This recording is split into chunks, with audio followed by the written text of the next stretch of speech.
The auction barn smelled of damp straw and old hopes as ranchers shuffled inside, ready to bid on fresh stock for their spring herds. But no one so much as glanced toward the bruised sorrel mare tethered in the dark corner.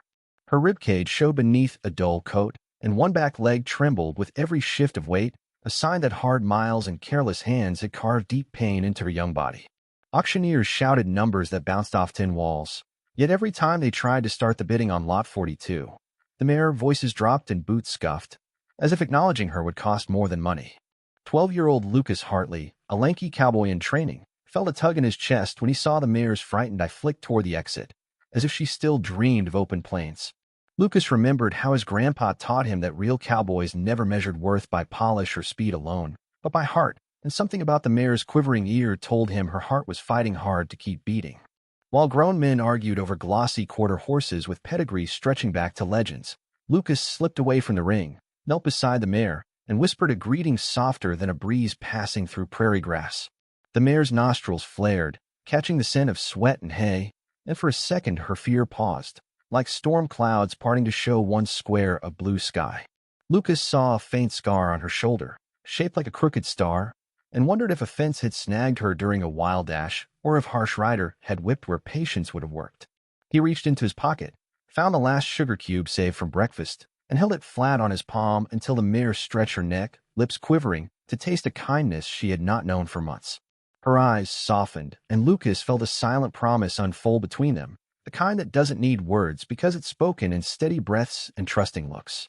Over the loudspeaker, the auctioneer called her lot again, voice losing its usual swagger, and the crowd mumbled as if embarrassed by the animal's broken stance. "We're starting at $10, he barked, but even that felt like too much for an animal everyone believed would cost more in feed than she'd ever earn in work. Lucas's father, Paul, noticed his son crouched by the mare and sighed, knowing the boy's heart was bigger than their wallet, yet also knowing some lessons cannot be taught without a risk. Before Paul could pull Lucas away, the auctioneer dropped the price to $5, desperation creeping into his tone like winter into an unsealed cabin. Lucas's hand shot up, and his young voice cracked as he called out the bid, cheeks burning while seasoned ranchers chuckled at the foolish kid throwing coins at a lost cause. The auctioneer waited for a counteroffer, but the barn settled into awkward silence, and when no one else spoke, the gavel came down with a hollow thud that felt like both an ending and a beginning. Papers were signed, and Lucas led the mare, now officially his, into the bright sunlight, where dust danced in warm beams, and for the first time she moved without chains guiding her steps. She limped badly, each stride a map of old hurt, yet Lucas matched her pace, never tugging, simply staying close so she could borrow his calm. At the trailer, Paul wrapped the injured leg with a spare blanket, his rough hand surprisingly gentle as he inspected tendon and bone, murmuring that hope sometimes cost little more than a bandage and belief. The drive home wound through rolling hills splashed with wildflowers, and Lucas watched the mare in the rearview mirror whenever the truck hit a bump, worried each jolt might shatter her fragile bravery. He named her Ember because her coat, though dull, held hidden sparks of copper that flashed whenever sunlight found them, like embers waiting for someone to fan them back to flame. Back at the ranch, Lucas prepared a spacious stall lined with fresh pine shavings, a small fan of cool air, and a bucket of water sweetened with a splash of molasses to encourage drinking.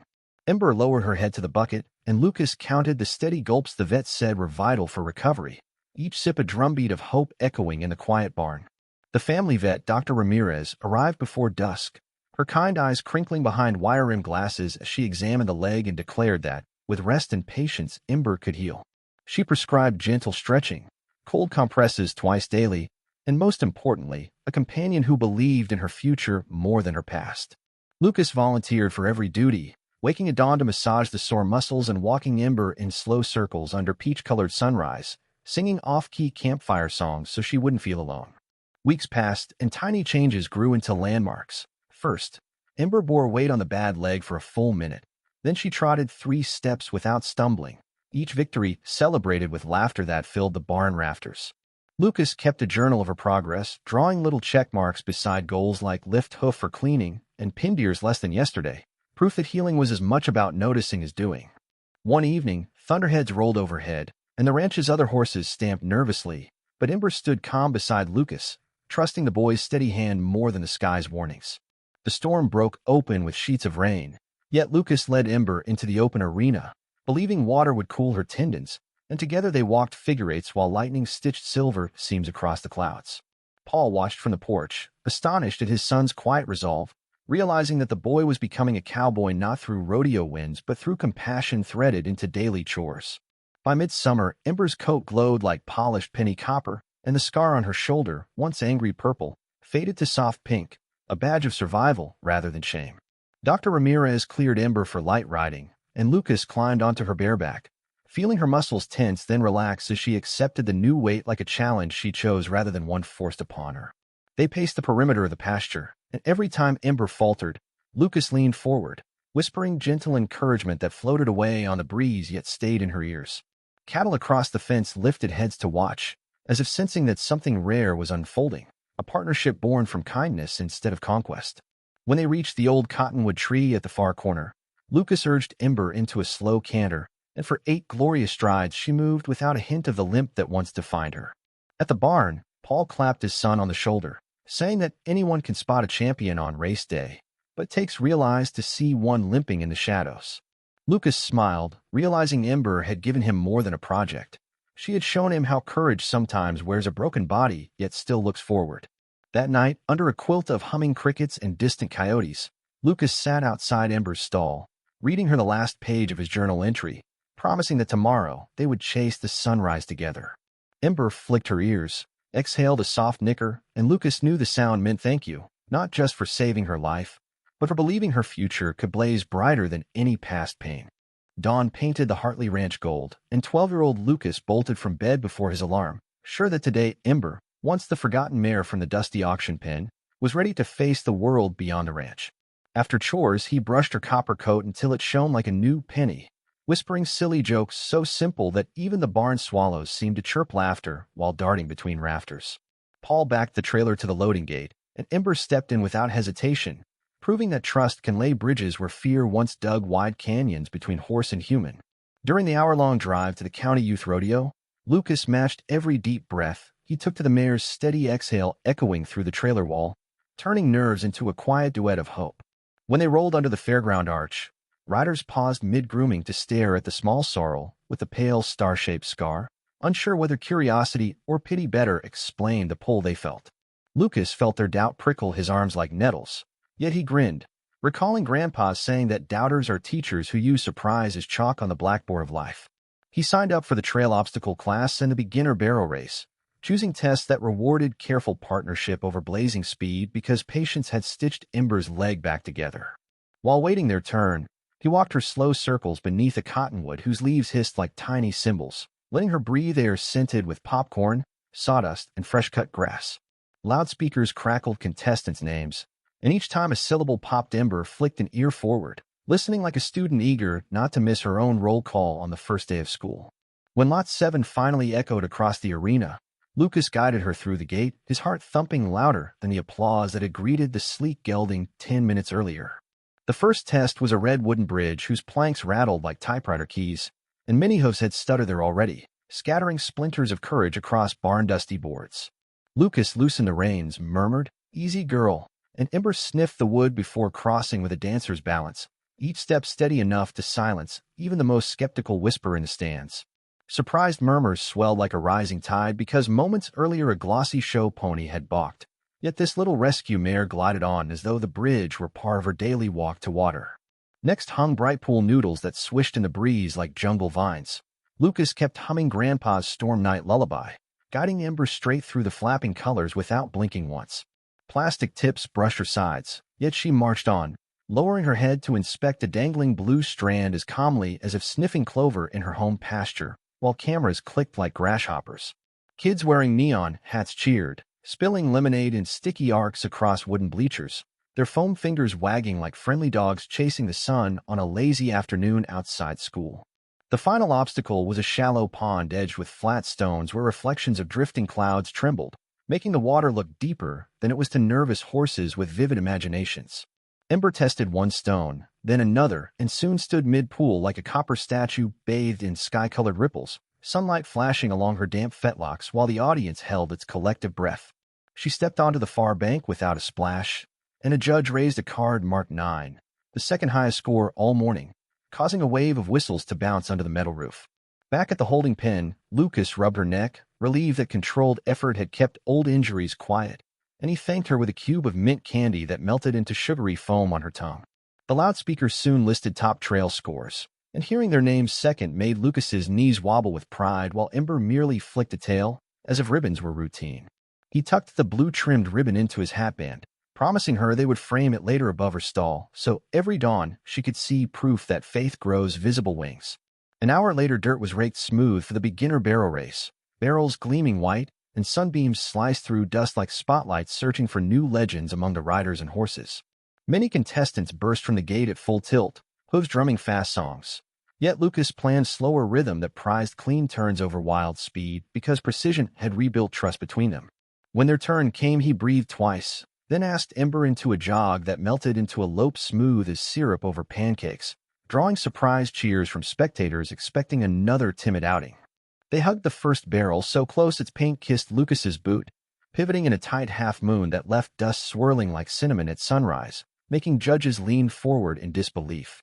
The second barrel came fast, and Ember's hindquarters dipped low before springing off with power that even Paul, watching from the rail, had forgotten lay hidden beneath her gentle manner.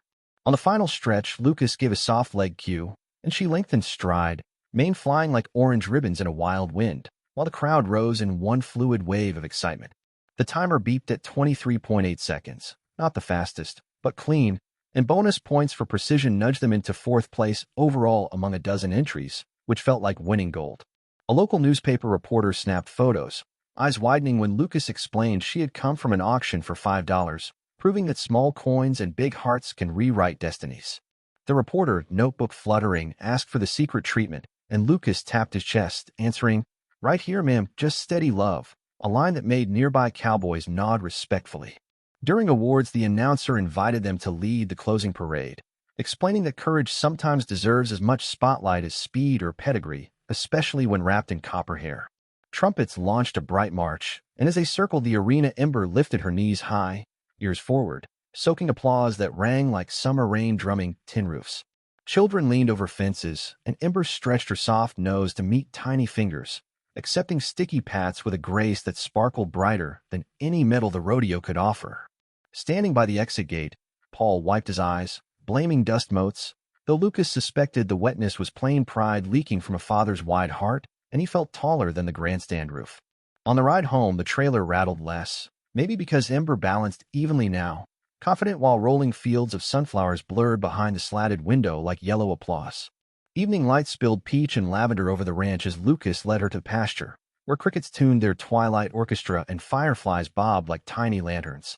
He loosened her halter so she could move freely, and she trotted a testing circle before launching into a gallop, tail flagging, each stride stretching full and fearless under the coral sky. Lucas laughed, the sound rolling across pasture hills like marbles on a drum, and promised aloud that tomorrow they would practice at dawn because sunrise belongs to those willing to chase it. Summer vacation began, and Lucas rose before dawn each day, eager to work Ember gently over rolling ground while meadowlarks sang, and the air smelled of clover instead of barn dust. He built a simple obstacle course from hay bales, rubber cones, and an old blue tarp that snapped in the breeze, teaching Ember that surprises could be puzzles rather than threats. When she stepped across the crinkling tarp without flinching, Lucas hooped loud enough to send rabbits sprinting, because bravery earned under calm practice grows muscles deeper than any saddle strap. Paul watched from the fence, timing each session with his pocket watch, so the mare's healing leg never carried more weight than doctor's orders allowed, proving caution can ride side by side with hope. Dr. Ramirez visited every Saturday, bright clipboard in hand, scratching notes while Ember trotted a small circle, and she nodded approval at each smoother step like a teacher grading neat handwriting. One afternoon, the vet suggested trail exposure beyond ranch borders, explaining that new scenery tests both horse and rider, so Lucas marked a gentle loop through neighboring orchards in orange paint on a map. The first ride outside the ranch gates felt like the first day at a new school. Ember's ears twitched at tractors, barking dogs, and the sweet metallic ring of orchard sprinklers. Lucas hummed home on the range, keeping his seat light, and Ember's stride lengthened gradually until rows of peach trees blurred into bands of pink and green, reminding them both that movement could equal freedom. At a creek crossing, she hesitated, water swirling over mossy rocks, but Lucas tapped her shoulder twice, the cue they practiced for courage, and she stepped in, splashing cool drops that glittered like coins in sunlight. When they returned, Paul handed Lucas an envelope stamped with a county fair logo. Inside lay a registration form for the Youth Horsemanship Showcase 6 weeks away, open to rescued or rehabbed animals. That night, Lucas spread the form on the kitchen table under the glow of a single bulb, tracing each blank with a pencil tip, wondering if ambition was boldness or simple belief wearing taller boots.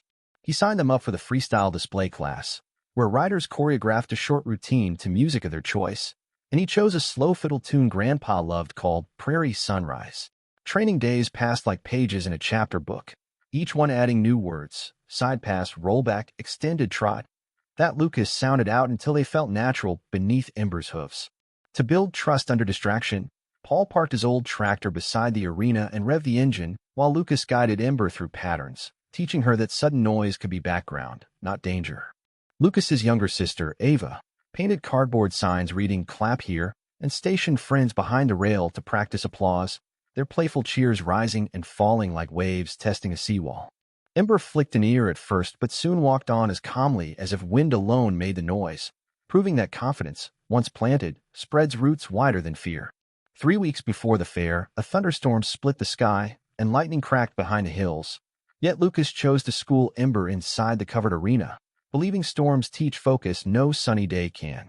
Rain hammered the tin roof like rolling drums, but he kept her walking concentric circles, speaking in gentle rhythm until her breathing matched his words, turning chaos into a steady metronome. When the storm cleared, double rainbows arched above the west pasture, and Lucas clapped for nature's ribbon ceremony, promising Ember theirs might look less shiny but would feel just as earned. On the last practice Friday, Grandpa drove out from town, white beard fluttering in truck window breeze, bringing fresh oats and tales of broncs he gentled back in dusty rodeo years. He stood beside the rail, cane planted firmly, and whistled a single rising note. Ember pricked her ears, trotted to the fence, and Grandpa's grin deepened the weather lines around his eyes.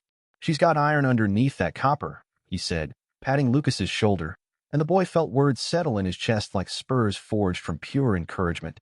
Fair day dawned clear and cool, and the family loaded Ember into the trailer decorated with a hand-painted banner that read Heartly Hope Project in bright prairie colors. At the fairgrounds, volunteers guided them to a warm-up pen buzzing with nervous chatter, clip-clop echoes, and the smell of funnel cakes twisting through the air like sugary lariat ropes. Lucas brushed Ember's mane into loose braids tied with strands of sky-blue yarn so they would flutter gently when she moved, reminding everyone that beauty can be humble and homemade. Backstage, they met a girl named Maya leading a patched gray pony rescued from floodwaters. Maya's quiet smile mirrored Lucas's, and soon the two riders traded grooming tips like secret codes. The announcer called contestants in alphabetical order, and Hartley, Lucas on Ember followed Hayes, Annie on Starlight, placing them third in the lineup, neither first day bold nor end of show forgotten. Lucas rode through the gate to polite claps, nodded to the judges, and exhaled as the fiddle track began, slow and sweet as syrup poured on hot cornbread. Ember stepped into a collected jog that matched the bow strokes beat for beat, her tail swinging like a soft metronome, and murmurs rippled because rescue stories rarely looked this polished. At the chorus, Lucas guided her into a side pass across the arena's center line, crossing front and back legs neatly while never missing tempo, causing one judge to lower his clipboard and simply watch. They transitioned to a lope, turning a slow figure eight whose loops widened gracefully, and each time Ember changed leads, her hooves tapped the dirt as lightly as sparrows landing on fence rails.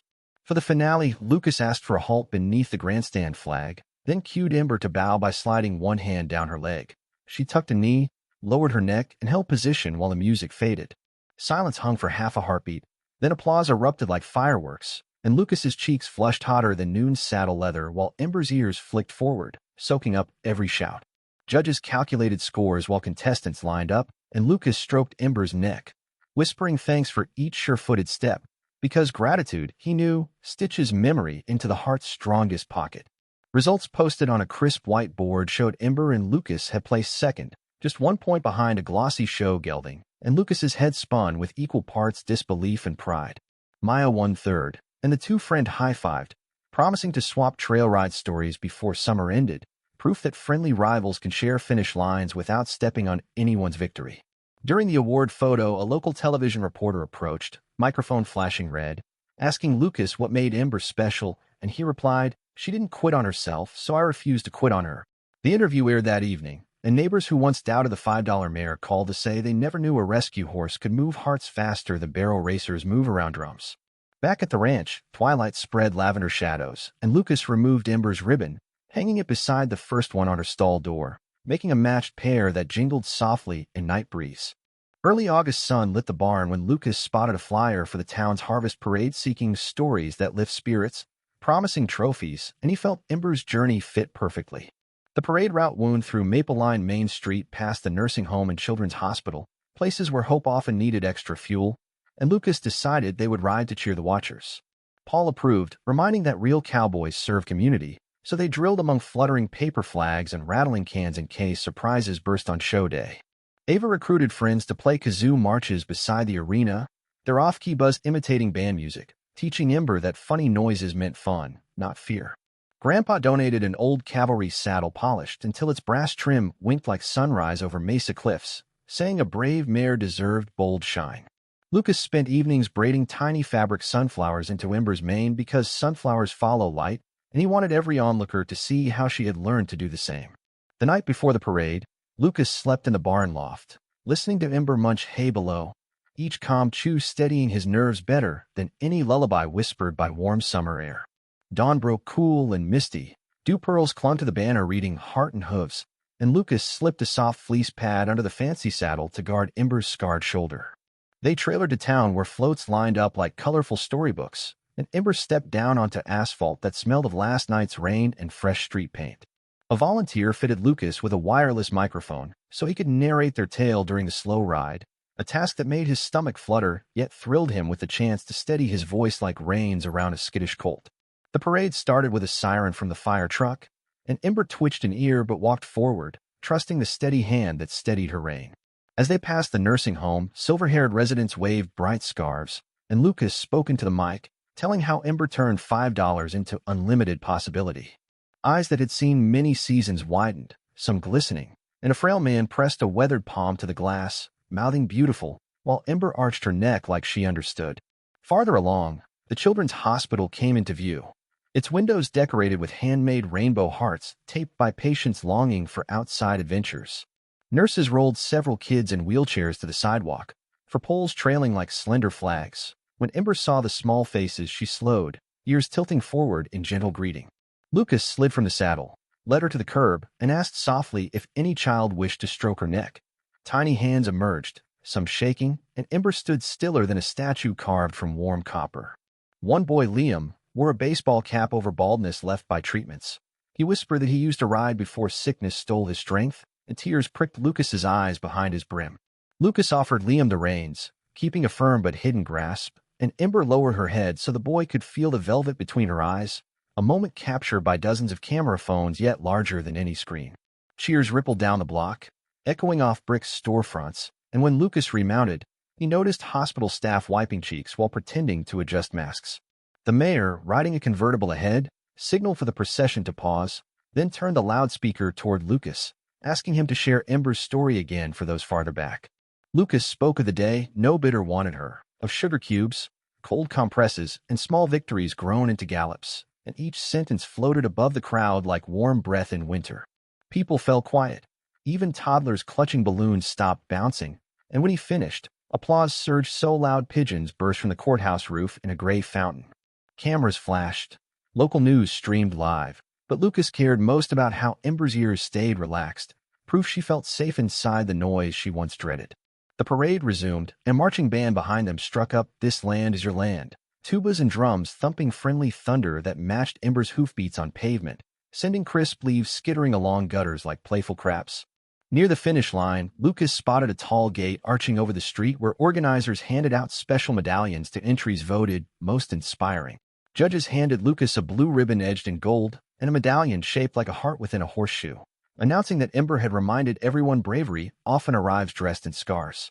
Reporters crowded close, asking Lucas what he planned next, and he answered that Ember's best trail was yet unwritten, perhaps leading to therapy visits for kids like Liam.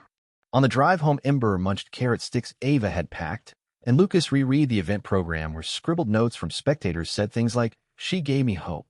That evening, neighbors gathered for an impromptu cookout, bringing casseroles and stories about calling loved ones after the parade to say, "I believe in you," their voices glowing like campfire embers.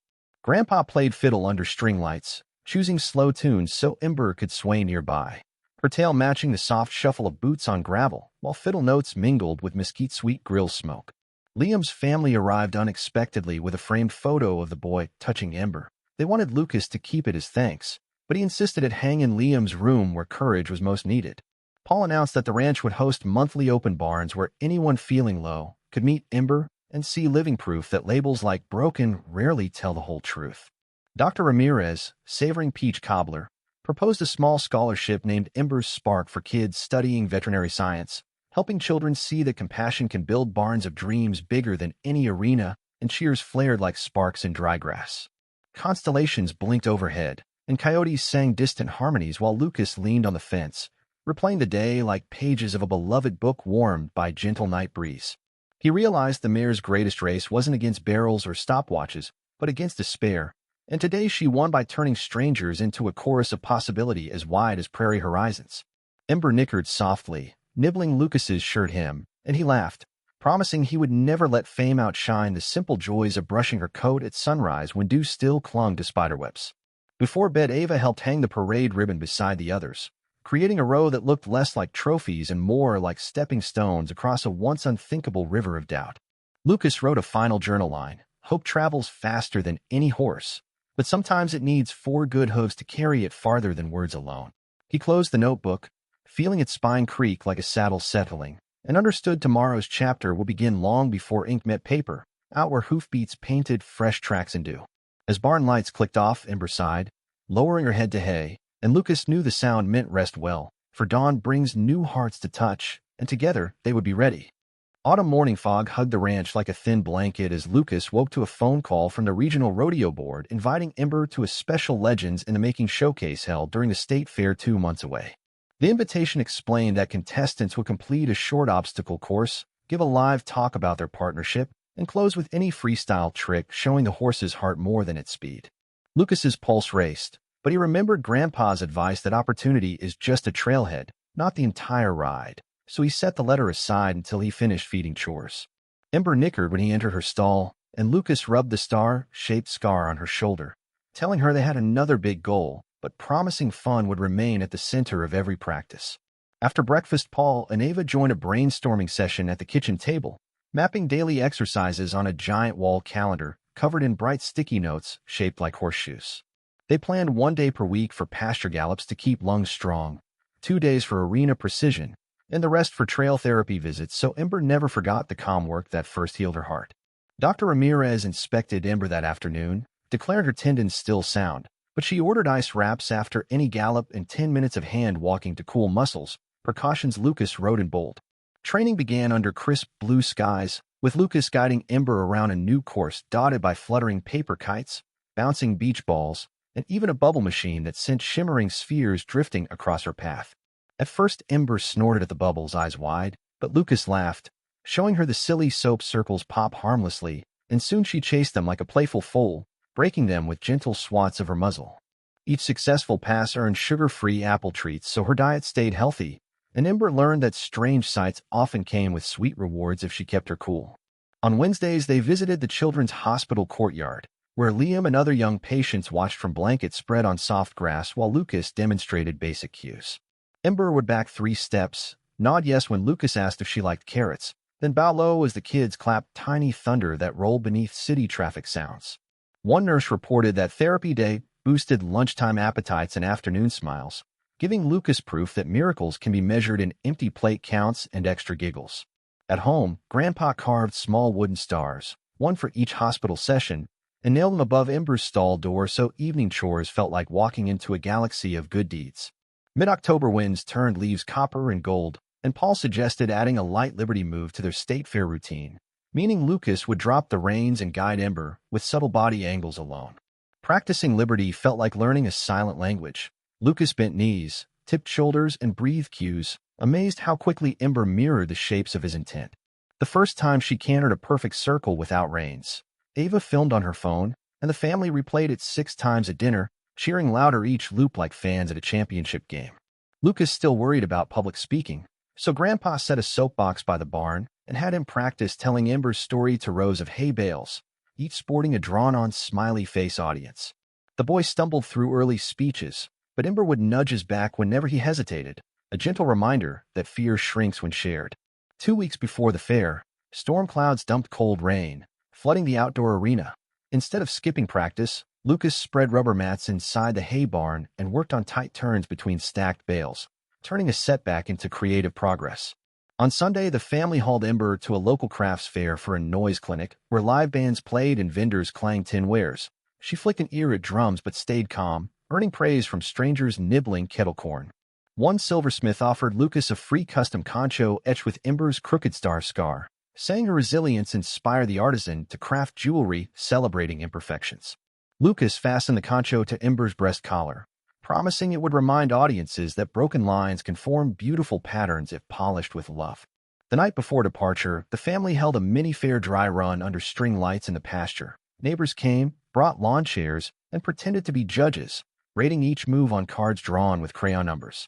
Ember nailed a pattern, then performed a new trick, fetching Lucas's hat dropped accidentally in the dirt, lifting it daintily with her teeth, and placing it back on his head to raucous applause.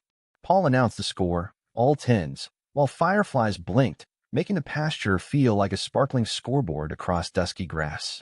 At dawn, the trailer doors shut on fresh shavings, and Lucas whispered that no ribbon mattered more than the journey that had already carried them farther than $5 should ever stretch. The state fairground bustled with carnival rides, livestock calls, and cotton candy steam fogging cool air. Ember stepped down, ears swiveling like satellite dishes absorbing every new frequency.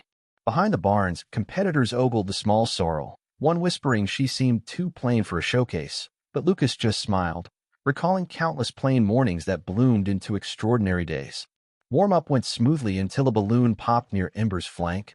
She startled half a step, eye-rolling, yet Lucas hummed their storm night lullaby, and calm poured back into her muscles like water, returning to level ground. When their draw number flashed on the board, Lucas felt knees wobble, but Grandpa squeezed his shoulder, saying, "Trust the dance you already know," grounding the boy like deep roots grip prairie soil against wind. They entered the arena to recorded fiddle notes that floated gentle as dawn. Lucas rode one loop with reins, then dropped them, raising both hands to show the crowd trust was now steering the show. Ember matched his seat cues flawlessly, weaving between tall flower pots and pausing so Lucas could speak. He told how compassion, patience, and $5 turned a discarded mare into a partner lighting candles of courage everywhere she trotted. Murmurs hushed, even carnival barkers paused, and when he finished, he cued Ember to bow, then to fetch the fallen hat prop, earning an audible collective gasp that burst into pure applause. Judges huddled, scribbled, then announced scores. Lucas and Ember earned 94 out of 100, tying for first with a stunning Andalusian stallion ridden by a 14-year-old dressage prodigy. Tiebreak question: what lesson should every rider learn from their horse? Lucas answered, "Listen first." Words so simple yet resonant that the panel awarded the victory to the quiet cowboy who spent more time hearing than commanding. A blue sash draped across Ember's neck, dangling golden tassels that glittered like sunrise rays, and cameras flashed, but Lucas's grin shone brighter than any spotlit ribbon. Reporters chased him for quotes, yet he redirected them to a donation booth raising funds for hospital equine therapy programs, explaining that attention finds its highest purpose when pointed toward bigger good. Lucas once thought the State Fair blue ribbon was their peak, yet the dawn after that win felt like a fresh gate swinging wide toward bigger dreams shimmering on the horizon. He chose a mission beyond trophies and wrote the National Equine Therapy Alliance, asking if a rescue pair could tour rural schools where no therapy horses had ever visited. A bright sun reply said yes, and Lucas danced across the porch as Ember watched, ears twitching, thrilled that future applause would come from quiet classrooms instead of roaring arenas. Paul mapped a 3-state route to farm towns where dusty playgrounds and small clinics waited, believing hope moves fastest when it rides straight to places most parades skip. Grandpa offered to drive the supply truck filled with hay, portable fencing, and picture books about brave animals, so kids could meet courage in pages before touching it in real life. Ava painted a huge banner, Ember's Heart Roadshow, in fruit-bright yellows and blues, curving each letter like a smile, so the words themselves greeted every child kindly wherever they went. Dr. Ramirez arranged online check-ins, showing Lucas how to take pulse and flex joints, reminding him that traveling care means turning each roadside stop into a tiny moving clinic. Their first stop, a cornfield school buzzing with cicadas, saw students line the gravel drive waving handmade tickets patterned with glitter glue to make the visit feel like a famous traveling show. Lucas retold the auction tale in short, simple steps so second graders could follow every twist without getting tangled in dates or dollar amounts, painting each scene with clear, lively words. He demonstrated an open palm greeting. Small hands copied him, forming a gentle patting ring that made Ember close her eyes like she was soaking sunshine pouring straight through the barn roof. A teacher on crutches stepped forward, unsure, but Ember sniffed the metal and lowered her head, proving assistive tools do not scare a horse trained to notice hearts first. During recess, the hat fetch trick drew cheers. A shy girl later whispered that a scarred horse's courage made her less ashamed of the surgery line on her own arm. Before leaving, Lucas donated 20 picture books, and the principal renamed the reading corner Ember's Nook, taping a hand-drawn star above it so future readers would always remember the visit. Driving south along a river dotted with slow geese, the family camped each night. Grandpa told campfire tales while Ember grazed quietly within her portable fence, glowing by the fire. Coyote songs echoed over dark hills. Yet Lucas slept under the truck tarp, trusting the steady rhythm of Ember's breathing and believing safety can wear another creature's heartbeat. At a reservation school, drums and lavender smoke welcomed them, and the elder asked Lucas to repeat his listen first motto, noting that wisdom carried in a kind tone can cross any language or border. Because the children practiced sign language, Lucas learned the signs for horse, friend, and brave, using them so no ear or eye missed the message. Ember answered silent applause with a playful tail swish. A healer touched Ember's scar and placed a turquoise charm in Lucas's palm, saying cool stones remember Earth's patience and would guard horse and rider as faithfully as any steel horseshoe. Radio chatter carried their story, leading small towns to stack hay bale arenas and empty lots where neighbors gathered like stars around a warm center, eager for the show that hope built. At a mountain school, a ramp let wheelchair users meet Ember. She bowed, lowering her mane for hands that had never touched a horse. The cheers echoed off pine-lined slopes. Mateo giggled when Whiskers brushed his cheek and said he dreamed of racing clouds though his legs cannot run. Lucas replied that minds ride farther than bodies every day. Lucas turned 13 mid-tour, celebrated with barn-red cupcakes topped with candy horseshoes. Ember licked icing from his nose, and everyone laughed so hard they lost the tune of the birthday song. That night, Lucas wrote by flashlight that the best gifts are brand-new smiles shared beside crackling fires, and he felt taller than any ribbon stand even though no scores had been posted all week. A cold front pelted the trailer, so they sheltered in a fairground barn where retired show horses eyed Ember's plain tack with friendly curiosity. Lucas draped blankets to dull the ping and sang until the dark felt kind. Grandpa brewed cocoa, and Lucas read a picture book to Ava while horses snorted approvingly at each twist, sounding like reviewers wearing blankets instead of tweed coats on opening night. At dawn, the storm was gone, and they rolled toward their final goal, the National Equine Therapy Expo, where seasoned professionals would jot notes and judge every program with sharp eyes.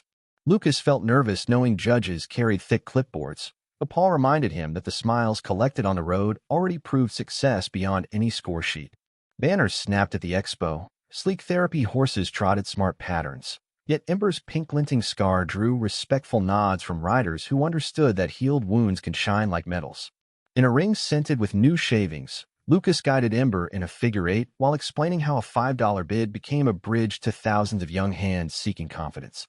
Next, he slipped off her bridle and guided her with quiet breath and tiny gestures, proving trust, once grown, holds stronger than any straps stitched by human hands and tougher than braided rope.